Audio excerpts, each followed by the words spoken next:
Himas rehas ngayon ang isang lalaki sa Sitio Agro, Barangay Marangas, Bataras sa Palawan matapos maaresto sa isinagawang drug bypass operation ng mga otoridad noong ika-23 ng Hunyo taong kasalukuyan. Ang suspek ay kinilalang si alias Dodoy, 27 anyos, may asawa at residente rin ng naturang lugar. Unang nakuha sa suspek ang isang plastic sachet na naglalaman ng pinaghihinalang shabu na mayroong bigat na 26.93 grams na may market value na 150,000 pesos.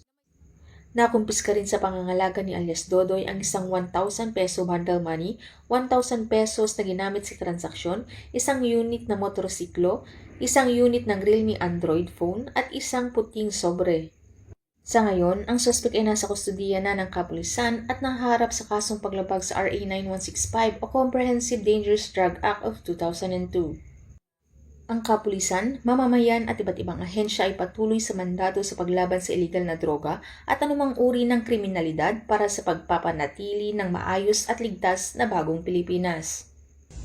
Mula dito sa Calapan City, Oriental Mindoro, ako ang inyong PNN correspondent, Patrolwoman Christine Lorenzo, alagad ng batas, taga-taguyod ng Balitang Pulis.